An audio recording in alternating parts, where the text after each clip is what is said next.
May mga senyales daw na na-torture ang isa sa mga binihag ng MNLF. Iimbestigahan daw ito ng Commission on Human Rights, maging ang pagtrato ng mga sundalo sa mga rebelde. Live mula sa Zamboanga City, may report si Ivan Mayrina. Ivan? Jessica, sa pagpapatuloy ng bakbakan sa pagitan ng militar at ng rebelding MNLF Miswari faction ay lumulutang ang mga aligasyon ng paglabag sa karapatang pantao sa magkabilang panig.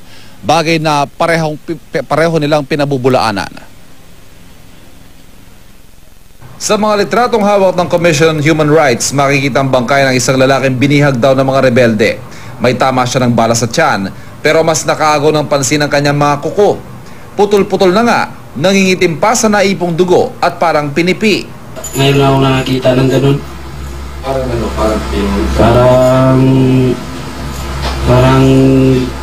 Parang tinanggal. Hindi daw yung ganun dati, hindi pa na hostage. Iimbestigahan raw ng Commission on Human Rights kung sinadya ng mga rebelding bunutan ng kukong lalaki. Hindi rin daw nila palalampasin ang basta na lang pag-iwan ng mga sundalo sa bangkay ng mga rebelde sa tabi ng kalsada. Hostages made as a human barricade or shield ay doon nila nafe-feel yung mga sniping fire coming from the other side, from the government. So they've been shouting, ceasefire, ceasefire. Dahil sa mga ganitong kwento, iisipin mong tuluyan ng napulbos ng balang respeto sa buhay ng isa't isa. Pero hindi pala.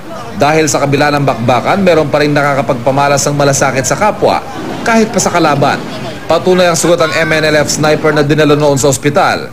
Heto siya ngayon, maayos ang lagay at bahagyang nakakangiti. Ang kanyang bantay, isang sundalo. Hindi rin doon namimili ang mga doktor at nurse na gagamutin, rebelde man, sundalo o inosenteng sibilyan. Regardless who they are, as long as they are patients that has to be treated, then we treat them. Magi ang mga MNLF fighter na nasawi sa bakbakan, binibigyan ng disenteng libing. Kailangan din daw isaalang-alang karapatang pantao ng mga nahuling rebelde.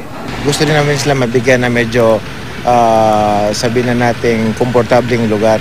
Kasi masikip tayo, we're only authorized for 25 prisoners. Pero di raw ibig sabihin nito na lusot na sila sa mga kasong rebelyon, murder, arson at illegal possession of firearms.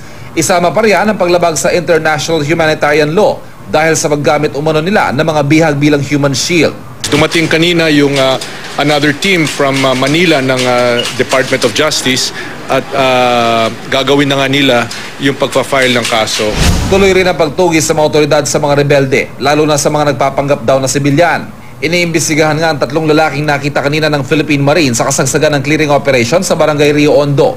Hindi naman mawawala ang mga kwentong tulad ng kay Aling Marina.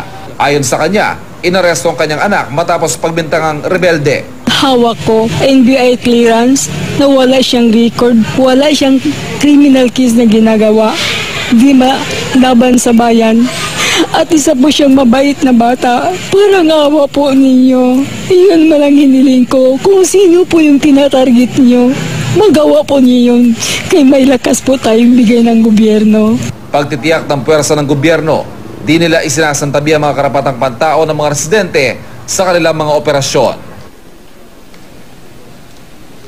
Jessica, nilinaw naman ni Reverend Absalom Cerveza, tagapagsalita nga ng MNLF Miswari faction, na hindi gawain ng mga rebelde ang mang-torture, mapabihag man o kalaban dahil labag daw ito sa turo ng Islam. Jessica. Okay, Ivan, alam mo na nasa lubong ko rin sa daan itong mga tiga CHR at mukhang tinitignan nila talaga itong takbo ng labanan, yung mga biktima, etc. Mukhang seryoso sila sa pagtingin kung siguro na walang magaganap na human rights violations dito sa hidwaang nangyayari sa Zamboanga.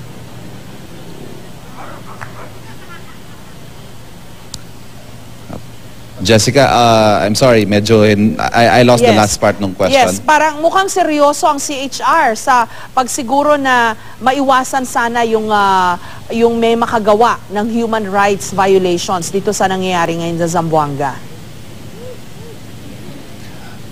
Yes, Jessica, at sa tingin natin, sa na-observe natin sa ating pagtambay ng 2 araw dito sa police station kung saan nakapiit ang mga nahuli at mga sumuko, na very conscious nga itong mga police dito sa human rights violations, accusations, dahil tulad nga na nakita nyo ma'am kahapon na nandun din kayo, may access naman yung publiko o yung mga volunteers na magbigay ng pagkain doon sa mga rebelde, at nakikita din naman natin hindi sila minamaltrato, hindi sila sinasaktan, at ayon din sa kanila patuloy daw nilang i-observe ang ganitong klaseng pangalaga sa karapatang pantao ng mga rebelde.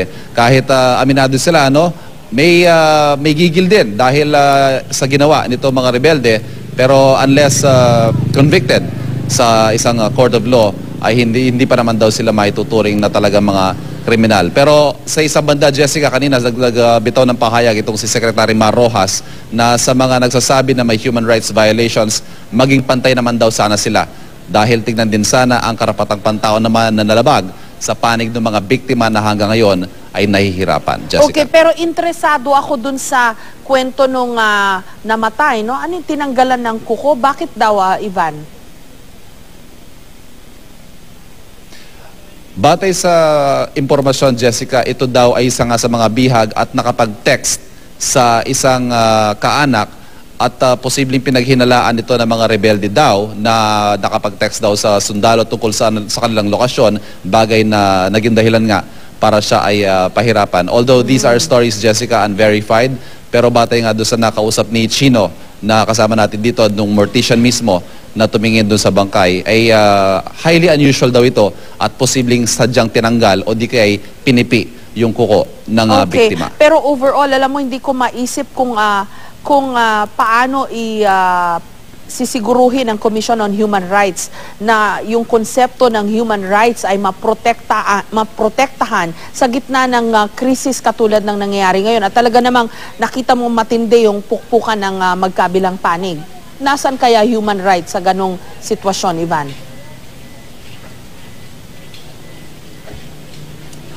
Jessica, yun nga ang irony niyan, 'di ba? Ang sabi nga nila, all is fair in love and war. Tapos meron tayong tinatawag na rules of engagement. Parang napakahirap i-reconcile na sa isang sitwasyon na ang gusto ng magkabilang panig ay isupilin or to subdue each other by probably killing each other.